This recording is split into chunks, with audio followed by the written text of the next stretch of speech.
Okay. What would you do if, say, you've just spent $1 million buying a house? You put down a deposit, to show the sellers that you're serious. You've already, saved up your down payment. Everything looks good. And then on closing day, they tell you you still have to pay $50,000. And you're like, what the heck? I don't have that. Hey, there's no way around it. It's a real thing. Okay? If you don't pay that $50,000, your deal will never close and you will lose that house.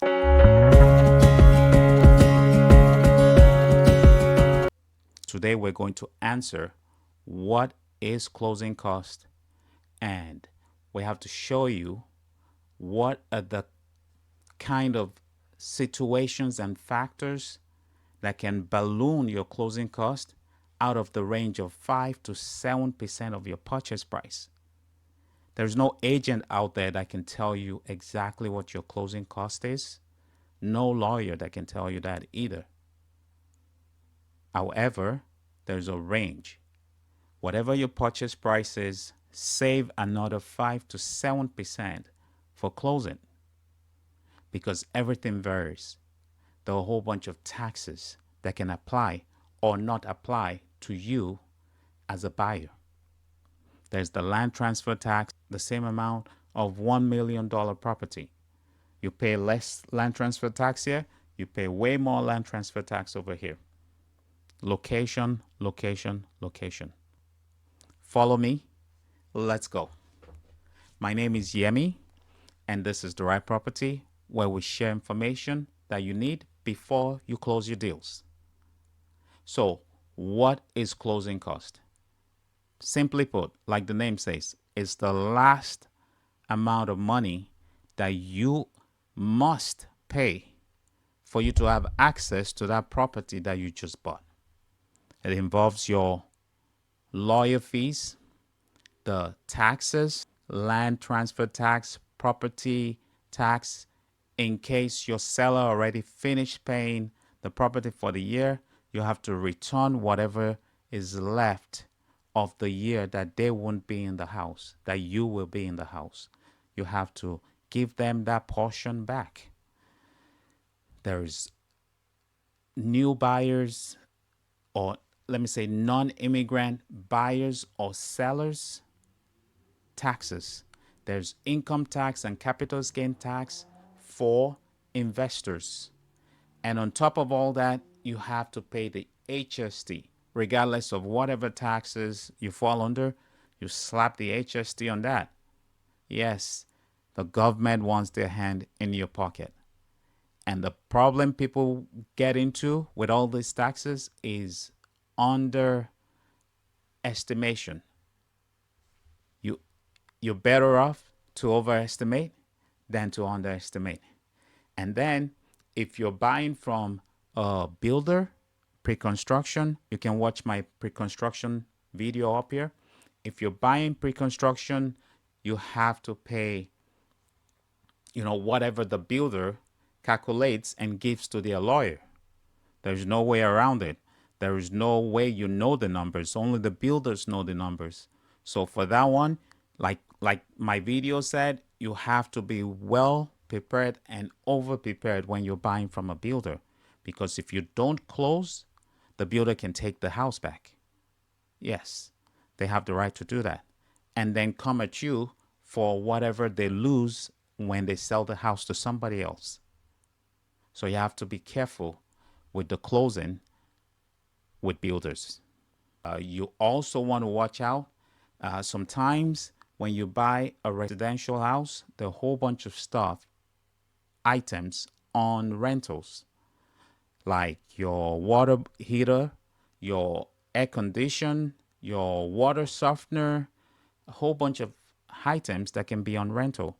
When I bought my property, the seller offered to pay off everything that was on rental.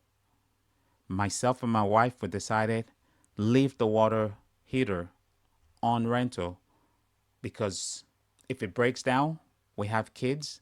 We don't want cold water, gushing out for days while we're trying to buy a new one and finding a plumber that's gonna, we like leave that on rental so that if anything happens, we can snap our fingers and the company comes and replace it. Things like that, you have to renegotiate for who pays what and what is left on rental. That's part of your closing cost. Another closing cost that you have to watch out for is if you're taking money from a private lender, the 5 to 7% that we usually tell people to save up as closing cost, if you're borrowing from a private lender, you can wave bye-bye to that percentage. And if you watch this video of mine, I talked about you making sure the private is the last resort for you. Do not make it your first choice because you have so many fees attached to the actual amount of money that you're trying to borrow. You have the lender's fees, lawyer's fees, agent's fees, broker's fees, whatever fees the private lender attaches to it, you got to pay that before you get whatever you're trying to get from them. That's way extra on your closing cost. So be prepared when you're borrowing from a lender.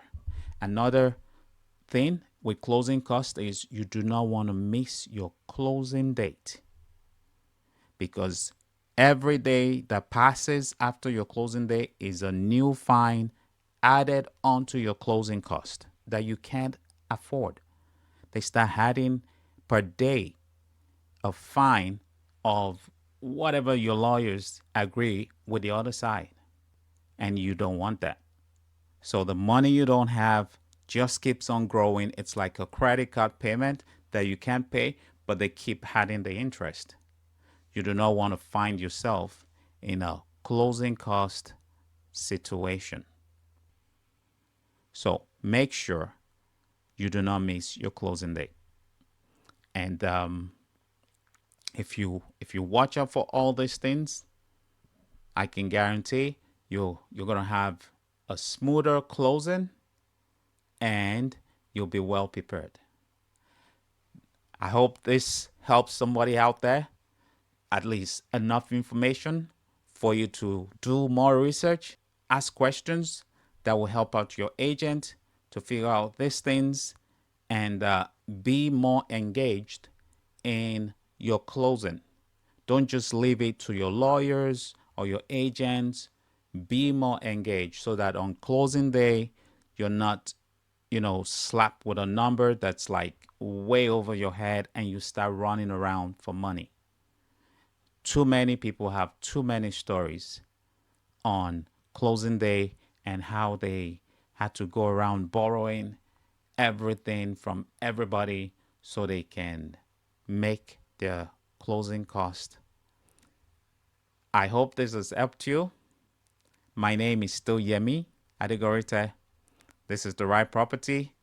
If you like this video, like and subscribe. And I'll see you at the top.